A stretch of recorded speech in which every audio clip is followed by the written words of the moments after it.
قریش کا mood of transportation mainly کیا تھا؟ جنرل موڈ آف ٹرانسپورٹیشن اونٹ. اونٹ کو کہتے ہیں سفینۃ الصحرا. کیا مطلب ہوگا؟ سفینہ کس کو کہتے ہیں؟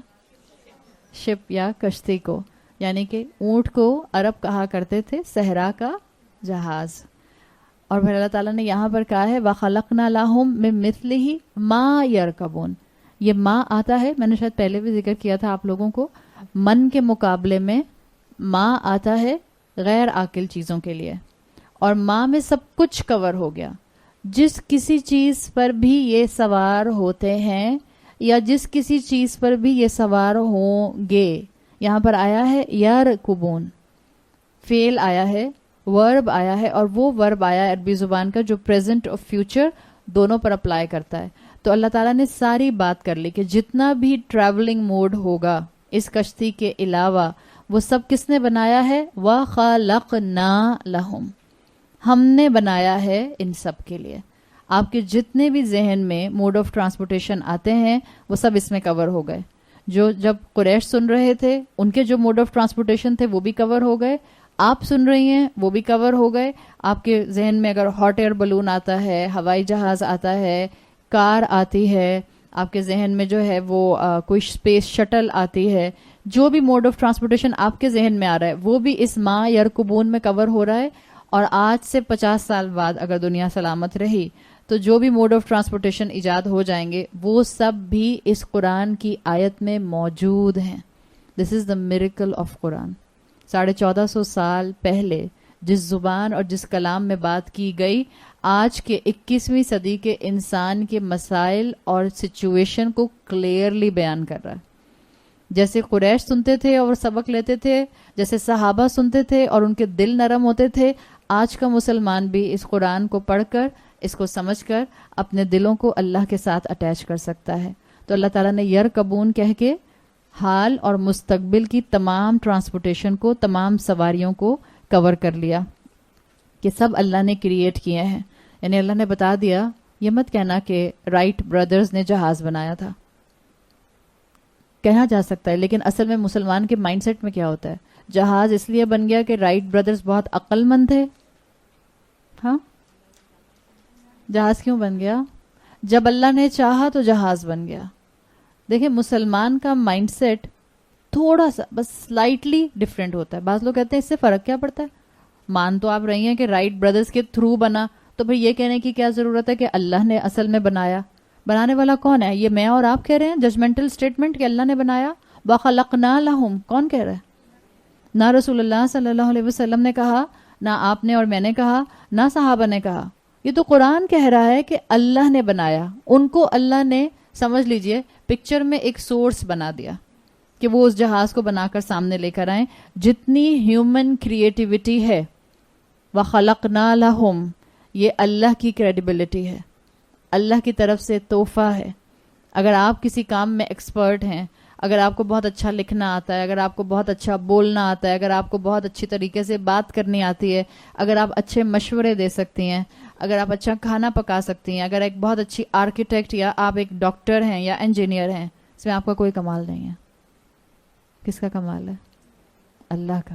اس اللہ کا جس نے آپ کو اور مجھے یہ نعمت، یہ تحفہ عطا کیا. بتا دیا اللہ تعالیٰ نے. آج اگر آپ کا بچہ ایپ ڈیولپر بنتا ہے، ویب سائٹ ڈیولپر بنتا ہے، وہ بایو کیمیکل ریسرچر بنتا ہے، بچے کہتے ہیں، اور اماں یہ بہت چڑھا دیتی ہیں نا سر پہ، میرا بچہ فلاں یونیورسٹی سے فلاں گریڈز فلاں سکورز لے کر آیا، اس کا پی ایچ ڈی تھیسس یہ ہے. اتنے چڑھاتے ہیں نا اپنے بچوں کو. اتنے سے بچے. ہمارے ٹائم میں تو گریجویشن صرف بیچلرز کے بعد ہوتی تھی. اب تو گریجویشن کلاس 1 سے کلاس 2 میں جا رہے ہیں تو گریجویشن ہو رہی ہے. کس چیز کی گریجویشن ہو رہی ہے؟ مطلب ہنسی نہیں آتی. ہمارے ٹائم میں تو مطلب جب میں پڑھ رہی تھی یونیورسٹی میں گریجویشن اس وقت صرف بیچلرز کی ہوتی تھی. مجھے تو اتنا ہی یاد ہے. اس وقت تو کوئی نہ انٹر کے بعد کوئی گریجویشن ہوتی تھی، نہ ماسٹرز کے بعد آپ کو جو تھا وہ کوئی اتنا، ہاں ماسٹر کے بعد ہوتی تھی، لیکن یہ نہیں ہوتا تھا کہ آپ میٹرک سے انٹر میں آ رہے ہیں تو آپ کی گریجویشن سیریمنی ہو رہی ہے. ہماری تو فیئر ویل پارٹی ہوتی تھی. سیدھے سادے سے لوگ تھے ہم. فیئر ویل پارٹی ہوئی اور گریجویشن ہوتی تھی جب آپ کے پاس یونیورسٹی کی ڈگری آتی تھی.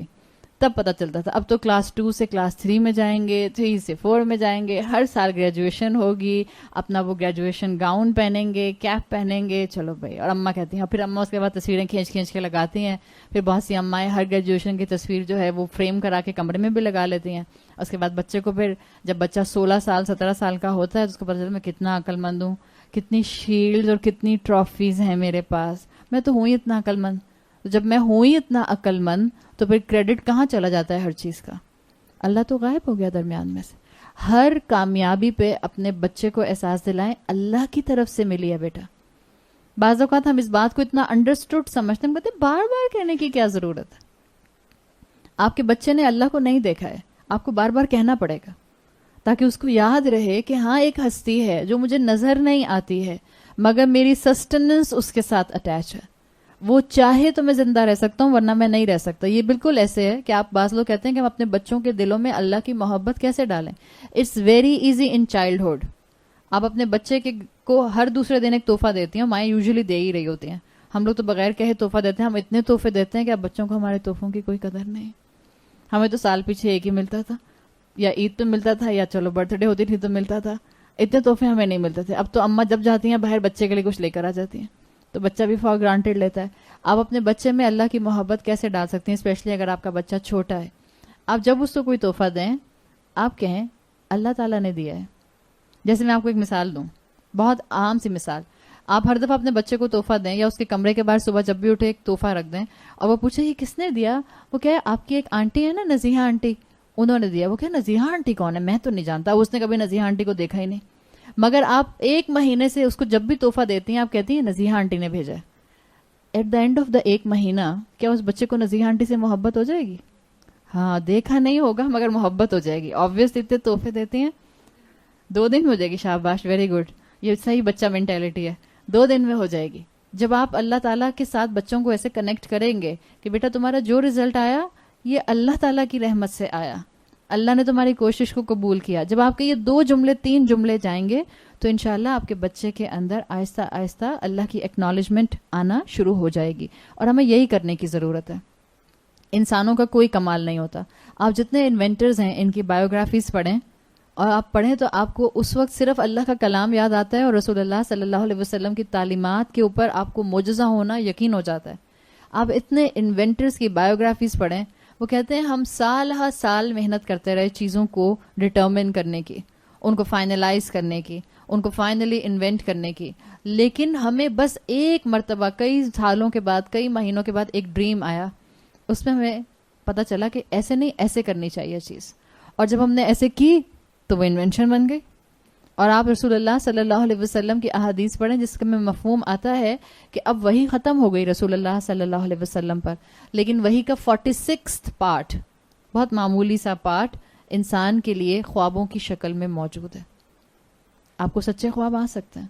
اور اگر آپ ان انوینٹرز کی بایوگرافیز پڑھتے ہیں جنہوں نے بڑی بڑی انوینشنز کی, یہ کہتے ہیں کہ ہمیں بس اس انوینشن سے 1 دن پہلے 2 دن پہلے خواب آیا تھا کہ اس کام کو یوں نہیں یوں کرو, اس کنیکشن کو یوں نہیں یوں بناؤ. یعنی وہ خواب کیا تھا؟ That was actually intuition, and intuition from Allah سبحانہ و تعالیٰ, جس کو آپ الہام کہتے ہیں. اللہ نے الہام رکھا ہے, ابھی بھی انسانوں کو الہام ہو جاتا ہے. آپ اور میں جب استخارہ کرتے ہیں, دعائے استخارہ, تو یہ آپ اور میں اس کے بعد کسی فرشتے کا انتظار کرتے ہیں. دعائے استخارہ کرنے کے بعد ضروری نہیں ہوتا کہ آپ کو ضرور خواب میں نظر آئے گا. یہ بات بھی لکھ لیجیے اور سمجھ لیجیے. نہ دعائے استخارہ کرنے کے لیے ضروری ہے کہ آپ رات میں کریں اور اس کے بعد کسی سے بات نہ کریں. نو سچ تھنگ ان سننا, نو سچ تھنگ. نہ دعائے استخارہ اور استخارہ کسی اور سے کروایا جاتا ہے, استخارہ خود کیا جاتا ہے. And there is no form of instant استخارہ. آپ مجھے فون کریں, عائشہ میرے لیے استخارہ کر دیں پلیز, میں یہ کام کروں یا نہ کروں, اور میں 2 منٹ میں کہوں ہاں ہاں کر لیں. دوسرا فون آئے, عائشہ میں یہاں جاؤں یا نہ جاؤں, میں کہوں نہیں جائیں. مطلب میرے پاس کوئی جن بیٹھا ہے جو مجھے بتا رہا ہے. الہام ہونے میں ٹائم لگتا ہے. ابھی میں نے آپ کو بتایا جو انوینٹرز ہوتے تھے ان کو سال ہر سال لگتے تھے محنت کرنے میں. ایک کنیکشن نہیں بن رہا, بس جہاں کنیکشن بن گیا وہاں بلب بن گیا, جہاں کنیکشن بن گیا وہاں ٹیلی فون بن گیا, وہاں اور چیزیں بن گئیں. تو یہ چیز یہاں مینشن کی گئی ہے کہ تمہاری ساری کوششوں کے پیچھے تمہیں ڈائریکشن دینے والا اور سمجھانے والا اور کامیابی دینے والا کون تھا؟ وَخَلَقْنَا لَهُمْ, ہم نے پیدا کیا ان سب کے لیے. اللہ تعالیٰ تھے ان سب کے پیچھے. میری کوششوں میں اثر اللہ ڈالتا ہے. آگے فرمایا آیت نمبر 43, وَإِن نَشَأْ نُغْرِقْهُمْ فَلَا صَرِيخَ لَهُمْ وَلَا هُمْ يُنْقَذُونَ. اور اگر ہم چاہتے تو ان سب کو ڈبو دیتے اور ان کی چیخ, ان کی اسکریم سننے والا کوئی بھی نہ ہوتا, اور نہ کوئی ان کو ریسکیو کر سکتا, نہ کوئی ان کو بچانے والا ہوتا. مثال کے طور پر اگر آپ اسی آیت کو ان نشا نغرقہم کشتی پر لے کر جائیں پیچھے فوراً, اس لیے کہ پیچھے فوراً کشتی کا ذکر آ رہا ہے نا. جب اللہ تعالیٰ چاہے تو سمندر کے درمیان میں کشتی کو ڈبو سکتا ہے. جب اللہ چاہے تو کچھ ہی تھوڑی سے ہی ساحل سے آگے لے جا کے کشتی کو ڈبو سکتا ہے. یہ جو انسان ڈوب جاتے ہیں بیچ پہ, آپ سوچیں بیچ کے کتنے دور جاتے ہیں, کوئی مڈل آف دا اوشن نہیں ہوتے ہیں. ایک ہائی ٹائیڈ آتی ہے اور لوگوں کے پاؤں اکھڑتے ہیں اور 10 تھے تو 5 بہہ گئے پانی میں, ختم. اللہ جس وقت چاہے تمہاری زندگی کو ختم کر دے. اللہ جس وقت چاہے تمہاری صحت اور تمہارے سٹیمنا کو ختم کر دے. اللہ جس وقت چاہے تمہاری کشتی کو ڈبو دے. ان نشا نغرقہم, ہم جس وقت چاہتے ہیں, جب ہم اس کا فیصلہ کر لیتے ہیں, ہم اس کو غرق کر دیتے ہیں. اور انسان کو پھر ریسکیو کرنے والا کوئی نہیں ہوتا. آپ دیکھیں پانی میں آپ مڈل آف دا اوشن چیخیں تو بھی آواز نہیں آئے گی. کوئی ہوتا ہے آس پاس, کوئی آواز نہیں آتی. اور جب پانی میں آپ ڈوب رہے ہوتے ہیں, چاہے آپ بہت دور بھی نہ ہوں ساحل سے, آپ اگر پانی میں ڈوب رہے ہوں, اگر آپ تجربہ کرنا چاہیں, اللہ نہ کرے, سوئمنگ پول میں جائیے گا, ذرا تھوڑا سا نیچے جانے کی کوشش کیجیے گا اور ہلکی سی سانس چھوڑیے گا, تو جو لنگز میں پانی آتا ہے آپ چیخنا بھی چاہیں تو آپ نہیں چیخ سکتے. It's impossible. اللہ تعالیٰ نے کہا ہے وَلَا هُمْ يُنْقَذُونَ, ان کو ریسکیو کرنے والا کوئی بھی نہیں ہوگا. جب انسان کے ہاتھ میں اس کی کوشش سے زیادہ کچھ نہیں ہے. جیسے انسان اپنے فائدے کے لیے کشتی نہیں بنا سکتا خود سے, جب تک کہ اللہ کی طرف سے انٹیوشن نہ ہو. انسان اپنے فائدے کی کوئی چیز نہیں بنا سکتا. انسان اپنے فائدے کا فیصلہ نہیں کر سکتا. فیصلے تک کرنے کے لیے ہمیں دعائے استخارہ سکھائی گئی ہے. تو آپ سوچیں کہ انسان اپنی زندگی کو اپنی طاقت سے جس راستے پر چاہے کیسے موڑ سکتا ہے. It's a fallacy. اصل طاقت, اصل اختیار, اصل اتھارٹی, اصل غالب صرف اللہ ہے. لا غالب الا اللہ, لا غالب الا اللہ. جہاں آپ کو لگے کہ چیزیں آپ کے کنٹرول میں نہیں ہیں, بتائیں اپنے آپ کو, پڑھیں اس جملے کو, لا غالب الا اللہ, کوئی غالب نہیں ہے اللہ کے علاوہ. بالکل جیسے ہم کہتے ہیں لا الہ الا اللہ, کوئی الہ ہے ہی نہیں اللہ کے علاوہ. بالکل جیسے ہم کہتے ہیں لا شریک الا اللہ, کوئی شریک نہیں ہے اللہ کے علاوہ, صرف اللہ ہے جو میرے ساتھ ہے, جو اللہ میرے ہر غم اور خوشی میں میرے ساتھ موجود ہے, ورنہ سب انسان ساتھ چھوڑ کر چلے جاتے ہیں. اس کانسیپٹ کو جتنا مضبوط کریں گے, لا غالب الا اللہ قرآن میں آتا ہے سورہ توبہ میں میرا خیال ہے. جب آپ کو لگے چیزیں آؤٹ آف کنٹرول ہو رہی ہیں, آپ اپنا سارا کام اللہ کے اوپر سپرد کر دیں. اللہ میرا معاملہ آپ کے سپرد ہے. تو پھر سمندر کی کتنی بھی گہرائی ہو, اداسی کے کتنے ہی سمندر کیوں نہ ہو, آپ کو نا امیدی کتنی بھی نظر کیوں نہ آ رہی ہو, اللہ انشاءاللہ وہاں سے راستہ نکالے گا. اس لیے کہ اللہ ہے صرف ریسکیو کرنے والا, اور انسانوں کو ریسکیو کرنے والا کوئی نہیں ہو سکتا. آگے آیت نمبر 44 میں فرمایا الا رحمتا منا ومتاعا الی حین. یہ اللہ بتا رہا ہے کہ اس آیت نمبر 44 کا پیچھے کنیکشن ہے. یعنی اللہ جب چاہے تمہیں غرق کر دے. کشتیوں سے بات ہو رہی تھی کہ تم نے اپنے ضروریت کو کشتیوں میں سوار کیا, لوڈڈ کشتیوں میں. پھر اللہ تعالیٰ نے بتایا کہ یہ کشتی جو ہے تمہاری, اس کو اللہ جب چاہے اس کو غرق کر دے. آگے اللہ تعالیٰ کہہ رہا ہے الا رحمتا منا, یعنی کشتی نہیں چلتی تمہاری سوائے اللہ کی رحمت کے. اللہ کی رحمت کے بغیر آپ کا اور میرا ایک جگہ سے دوسری جگہ کامیابی سے پہنچ جانا ممکن نہیں ہے. اللہ کی کامیابی کے بغیر ہمارے ارادے کا مکمل ہو جانا ممکن نہیں ہے. اللہ کے اذن کے بغیر اور اللہ کی مرضی کے بغیر آپ کا اور میرا زندہ رہنا ممکن نہیں ہے. الا رحمتا منا ومتاعا الی حین, یہ تم ایک جگہ سے دوسری جگہ آسانی سے پہنچ جاتے ہو, یہ کبھی ممکن نہ ہوتا اگر ہماری رحمت نہ ہوتی. دس از دا لٹرل ٹرانسلیشن. اگر آپ اس آیت کو پیچھے آیت نمبر 43 سے کنیکٹ کریں, تمہارا ایک جگہ سے دوسری جگہ پہنچ جانا ممکن نہ ہوتا اگر ہماری رحمت نہ ہوتی. ہم یہاں روز آ رہے ہیں الحمدللہ, ابھی بھی آپ اور میں آئے ہیں. یہ سوچا تھا آتے ہوئے یہاں پہ؟ ہمارے ذہن اتنے آکیوپائڈ ہوتے ہیں کہ بعض اوقات ہم چھوٹی چھوٹی باتیں نہیں سوچ پاتے. ہم گھڑی دیکھ رہے ہوتے ہیں, اوہ 3 منٹ رہ گئے 2:30 بجنے میں, 2 منٹ رہ گئے, ہائے چولہا بند کیا تھا کہ نہیں کیا تھا, ہائے کمرہ لاک کیا تھا کہ نہیں کیا تھا, آئے ماسی کو یہ کہا تھا کہ نہیں کہا تھا, جب میں جاؤں گی تو وہ تو غٹ سو رہی ہوگی, پھر جب اٹھاؤں گی تو سحری کا ٹائم, افطاری کا ٹائم ہونے والا ہوگا. ہمارے ذہن اتنے آکیوپائڈ ہوتے ہیں. ہم اس جگہ پر اپنے گھر سے نکلنے کے بعد خیریت سے پہنچ گئے, صرف کس وجہ سے؟ صرف اللہ کی رحمت کی وجہ سے. آپ اور میں ارادہ کریں کہ ہم کلاس میں جائیں گے اور ہم اس میں کامیاب ہو جائیں, صرف اللہ کی رحمت کی وجہ سے. آپ اور میں, آپ سوچیں کتنا بڑا جہاز, کتنی ٹریولنگ کرتے ہیں ہم لوگ جہاز پر, ہوائی جہاز پر. ہر مرتبہ جب اس کا انجن سٹارٹ ہوتا ہے ایک دہشت تو آتی ہے نا, آواز جو آتی ہے. آپ چاہے ہر مہینے ٹریول کرنے والے ہوں, جب اس کے انجن سٹارٹ ہوتے ہیں اور وہ رن وے پر دوڑتا ہے تو ایک دہشت آتی ہے انسان کے اندر.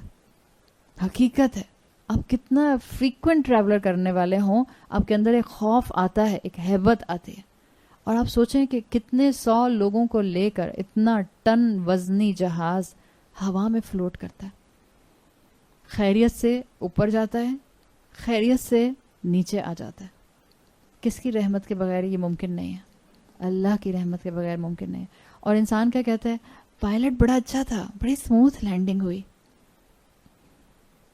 ایئر پریشر بالکل اچھا تھا, کوئی ٹربولنس نہیں آیا درمیان میں, موسم بہت اچھا تھا, سب ٹھیک ٹھاک رہا.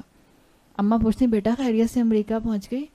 پھر اماں کو بتاتے ہیں ہاں اماں بہت اچھی فلائٹ تھی, کھانا بھی بہت اچھا تھا, پائلٹ بھی بہت اچھا تھا, ایئر ہوسٹس بھی بہت اچھی تھی. بیٹا ہوگا تو کہیں گے ایئر ہوسٹس بہت اچھی تھی, بیٹی ہوگی تو کہے گی ہاں ٹھیک تھی, سیدھے منہ بات ہی نہیں کر رہی تھی. ان چیزوں میں دھیان رہتا ہے. آپ سوچیں جہاز کا اوپر آسمان پر اٹھنا اور 25,000 30,000 فٹ کی بلندی پر چلے جانا, اور پھر اس 30-35,000 فٹ کی بلندی سے نیچے آنا, یہ اللہ کی رحمت کے علاوہ ممکن نہیں ہو سکتا. Same is the case with ship. اتنا لوڈ لے کر تیرتا ہے. آپ اور میں ایک کوئی چیز پھینکتے ہیں تو وہ پانی میں نیچے چلی جاتی ہے, اور شپ کیسے تیرتا رہتا ہے, کیسے فلوٹ کرتا رہتا ہے. آپ کہیں اللہ تعالیٰ نے میٹل میں کیا کوالٹی رکھی ہے, اللہ نے لکڑی میں کیا کوالٹی رکھی ہے, کیا چیز بنائی ہے. آپ کہنے کو تو یہی کہہ رہے ہیں, مگر آپ تعریف اصل میں لکڑی کی کر رہے ہیں یا اللہ کی کر رہے ہیں؟ زیادہ پرومیننٹ لکڑی ہو جاتی ہے بائی رول, جس کو آپ کہتے ہیں نا ڈیفالٹ پوزیشن. مفسرین کہتے ہیں ڈیفالٹ پوزیشن تو یہ ہے کہ کشتی اتنے لوڈ سے پانی میں ڈوب جائے. جب سوئی ڈوب جاتی ہے تو جہاز کیوں نہیں ڈوبتا؟ پھینک کے دیکھیں پانی کے ڈونگے کے اندر نیڈل باریک سی, وہ ڈوب جائے گی, وہ بھی تو لوہے کی بنی ہوئی ہے. جہاز کیوں نہیں ڈوبتا؟ لے کر آئیے اپنے میکینکس, لے کر آئیے اپنی انجینئرنگ, اور سب ایک طرف ہے. اللہ چاہتا ہے تو وہ تیرتا رہتا ہے, اللہ نہیں چاہتا تو وہ نہیں تیرتا. کس رب نے, کس ہستی نے اس میٹل کو یہ کوالٹی دی کہ جب وہ جہاز اور بوٹ کی شکل میں آتی ہے تو ڈوبتی نہیں ہے, چاہے اس پر ٹنوں وزن ڈال دیا جائے. کس رب نے, لوہا اترا کہاں سے؟ لوہا تو زمین کی چیز بھی نہیں ہے. وَأَنزَلْنَا الْحَدِيدَ, حدید تو آسمان سے نازل ہوا ہے, لوہا تو اللہ نے آسمان سے نازل کیا ہے. آپ سوچیں. اور پہلی کشتی بنی کیسے تھی؟ وَاصْنَعِ الْفُلْكِ بِأَعْيُنِنَا, نوح علیہ السلام سے کہا تھا اللہ تعالیٰ نے ہماری آنکھوں کے سامنے, ہم دیں گے تمہیں کشتی کا بلو پرنٹ, بناؤ. یہ کوئی ہیومن انجینئرنگ نہیں تھی, کشتی کا بلو پرنٹ نوح علیہ السلام. نوح علیہ السلام انجینئر تھے.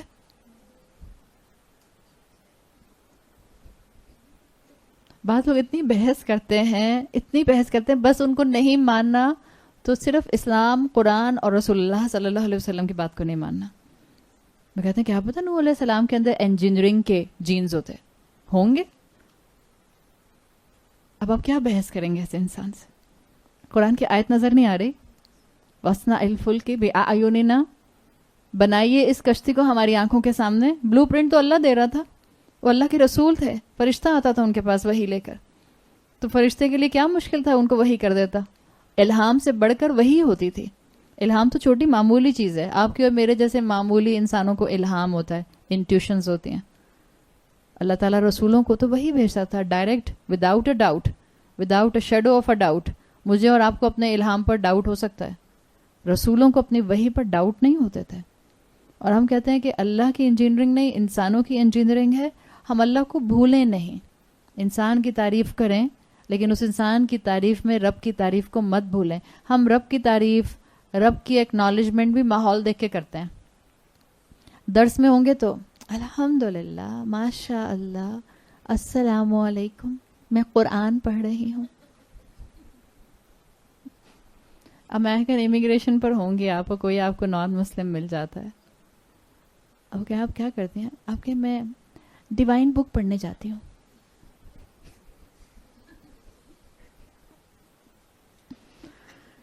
کسی کارپوریٹ ڈنر میں ہوتے ہیں، چھینک آتی ہے، وہی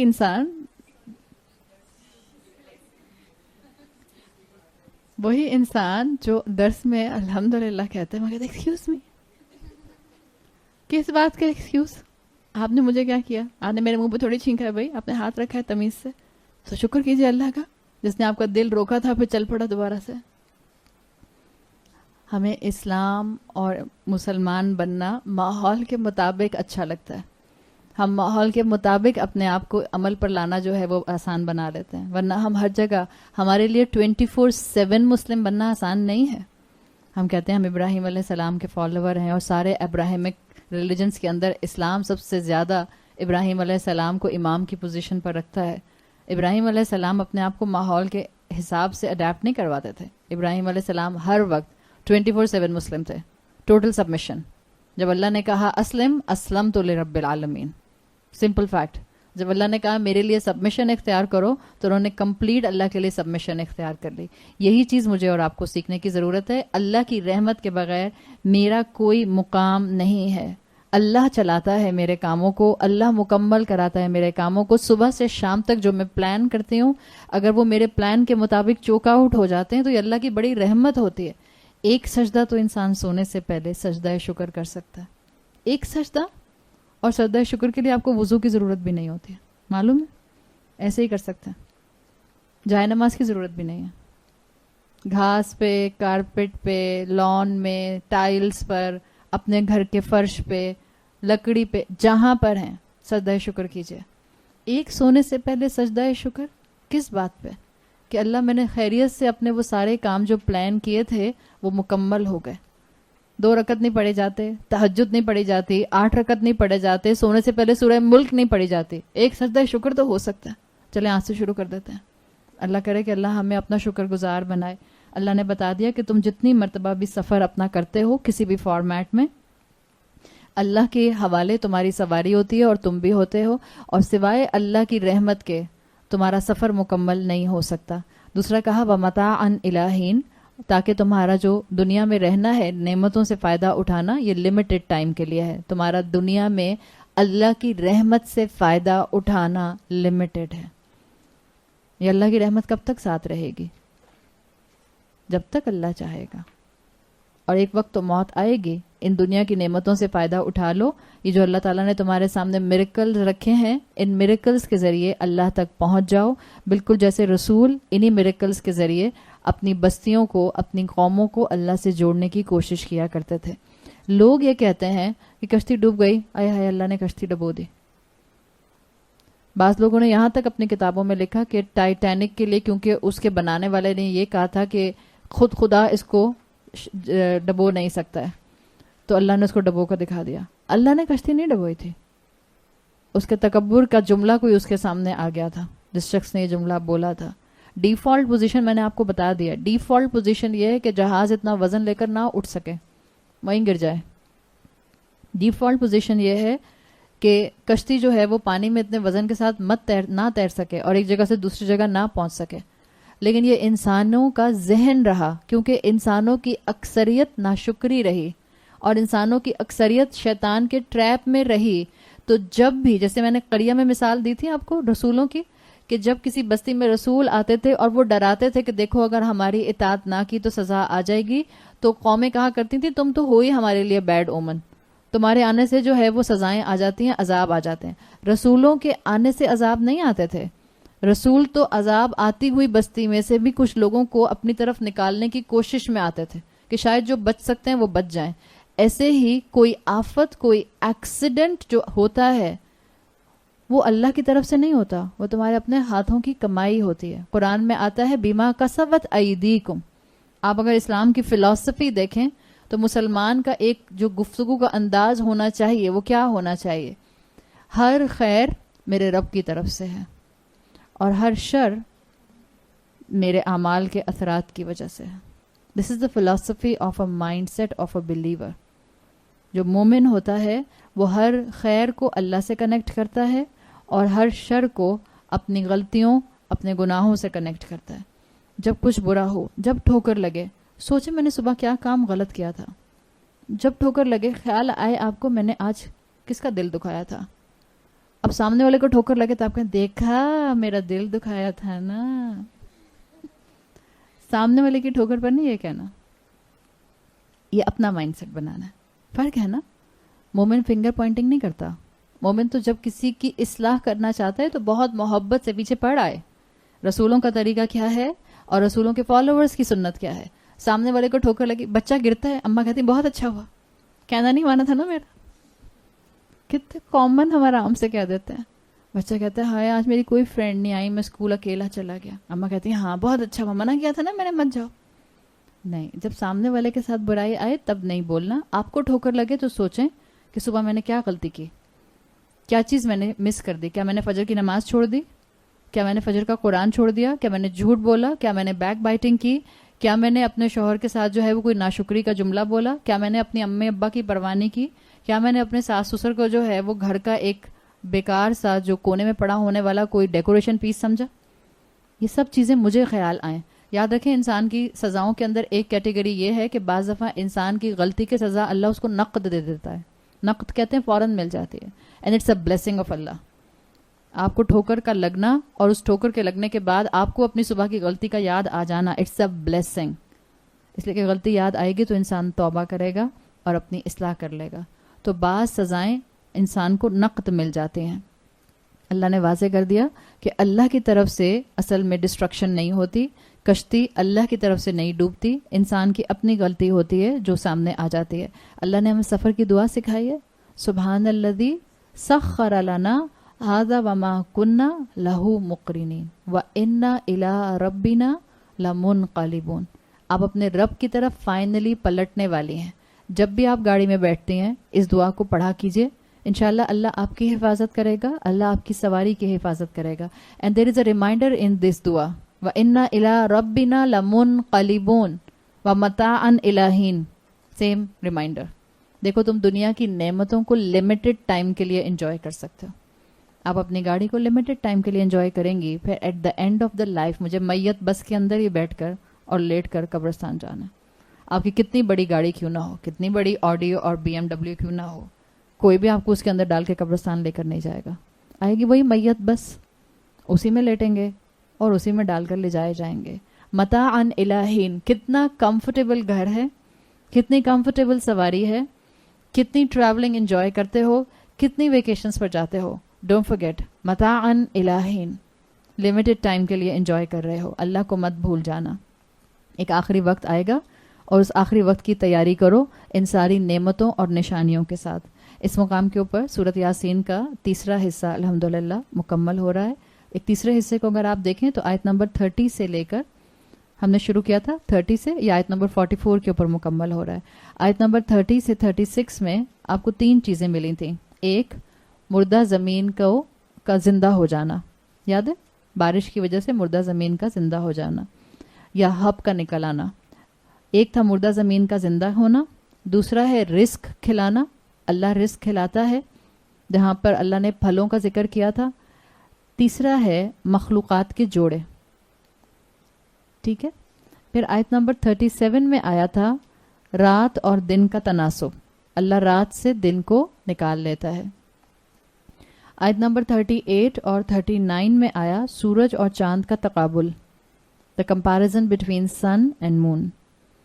آیت نمبر 40 میں آیا سورج چاند کی جگہ پر نہیں آ سکتا. اور پھر دوسرا پوائنٹ آیا اسی آیت میں رات دن سے آگے نہیں بڑھ سکتی. پھر آیت نمبر 41 سے لے کر آیت نمبر 44 تک 3 چیزیں آئیں. ذریت کو سوار کرنا کشتی کے اوپر، رزق کا اہتمام اور تیسرا ہے موت سے بچنا سفر کے دوران. ابھی آیا نا کہ اللہ کی رحمت کے علاوہ تمہیں کوئی بھی نہیں بچا سکتا. سو آپ کو آخری پورشن میں 41 سے 44 تک 3 چیزیں ملی ہیں: اولاد کی سواری، رزق کا اہتمام، اور موت سے بچنا سفر کے دوران. اب گھر جا کر ایک کام کیجیے گا. یہ ٹوٹل کتنی لائنز بنی ہیں؟ 1 2 3 4 5 6 7 8 9 10. 10 ہے. 10 پوائنٹس لکھیں. گھر جا کر ایک کام کیجیے گا. پہلے پوائنٹ کو لاسٹ پوائنٹ سے ملائیے گا، سیکنڈ پوائنٹ کو سیکنڈ لاسٹ پوائنٹ سے ملائیے گا، تھرڈ پوائنٹ کو تھرڈ لاسٹ پوائنٹ سے ملائے گا، اور سب ملائیے گا اس طرح سے، اور آپ کو ایک خوبصورت قرآن کی سمیٹری ملے گی. صرف پہلا بتا رہی ہوں آپ کو. پہلا میں نے لکھوایا تھا مردہ زمین کو زندہ کرنا، آیت نمبر 30. آخری کیا ہے؟ موت سے بچنا سفر کے دوران. سو موت بریکٹ ہو رہی ہے درمیان کی تمام نعمتوں کے درمیان میں، اور آپ کو اسی طرح سے ہر چیز کنیکٹ ہوتی ہوئی ملے گی. رزق نمبر 2 پہ لکھوایا تھا میں نے، رزق کھلانا، اور سیکنڈ لاسٹ کیا لکھا آپ نے؟ رزق کا اہتمام. یہ سب چیزیں کنیکٹڈ ہیں. اور اگر اپنے سامنے آپ مصحف لے کر بیٹھیں گی، آیت نمبر 30 سے لے کر 44 تک اپنے سامنے رکھیں گی، تو آپ کو اور مزہ آئے گا جب آپ عربی زبان میں اس چیز کو سمجھیں گی، اور آپ کو پتہ چلے گا کہ کیسے آیات کی سمیٹری مل رہی ہے، کیسے آیات کنیکٹ ہو رہی ہیں. یہ ہے اللہ کا کلام، یہ ہے اللہ کا معجزہ. بعض لوگ کہتے ہیں کہ اللہ تعالیٰ نے ان آیتوں کے اندر عمل کے لیے کیا چیز بتائی. خیر ہم نے تو الحمدللہ عمل کے لیے ساتھ ساتھ بہت سی باتیں کر لی ہیں، ورنہ یوزلی جب انسان صرف قرآن پڑھ رہا ہوتا ہے اور اس کا ترجمہ پڑھ رہا ہوتا ہے تو بہت سے لوگ کہتے ہیں کہ اب